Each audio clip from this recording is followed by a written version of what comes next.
General Singh, कल भी हमने चर्चा इसी बात पर की थी कि रूस का टारगेट ये नहीं था कि वो सिविल वॉर करे, कहीं से भी मंशा नहीं थी कि आम नागरिकों को वो निशाना बनाए, लेकिन यूक्रेन की तरफ से तो ढाल आम नागरिकों को बना दिया गया।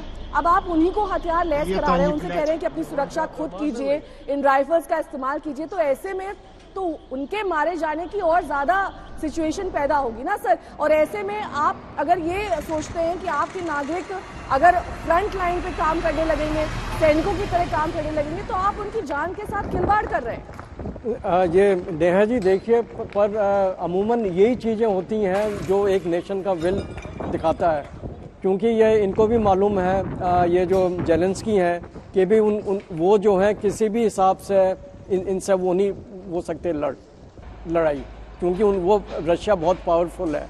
तो उसको जो है इन्होंने प्रोलॉन्ग करना है और इंश्योर करना है कि भाई इनका जो है ऑक्यूपेशन ना हो इनके ऊपर, और इनकी जो है इनकी जो हार है वो ये जो है वो ना हो। तो ये ऐसे ही चलता रहता है ये वाली जो चीज़ है। पर हाँ, ये जो मैं ये जो इनका ये जो बाइडन का जो वो था अभी स्टेटमेंट जो आया, उसको हमें देखना चाहिए कि एक ओपनिंग उन्होंने दी है जो कि इनके लिए भी फायदेमंद है, रशिया के लिए भी और जेलेंस्की के लिए भी।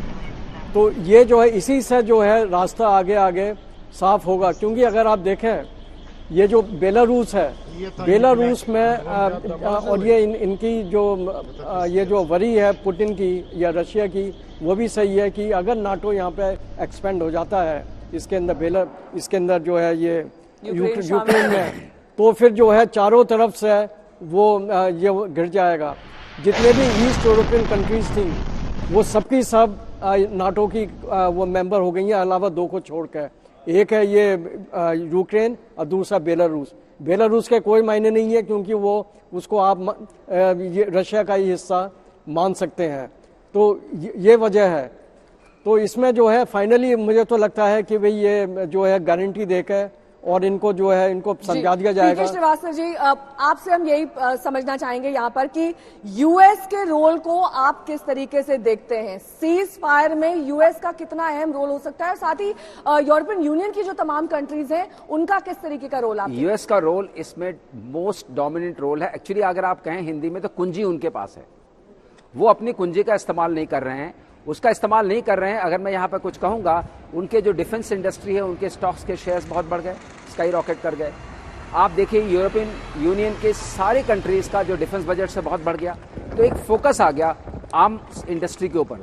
ये हम एक तरफ साइड में रख देते हैं। और रशिया का जो मूल कारण था जिसके लिए वो बार बार कहते रहे, और ऐसा नहीं कि यूएस एडमिनिस्ट्रेशन ने इसका ध्यान नहीं रखा था, ओबामा एडमिनिस्ट्रेशन इसका ध्यान रखा था। इस बात में थोड़ी बहुत यूएस ने एक बैलेंस्ड अप्रोच अपनाई, यूएस को या फिर यूएस का ये एक फेस सेविंग एक्सरसाइज थी, विश्व भर को दिखाने के लिए एक अलग चेहरा था, और यूएस की मंशा कुछ और थी?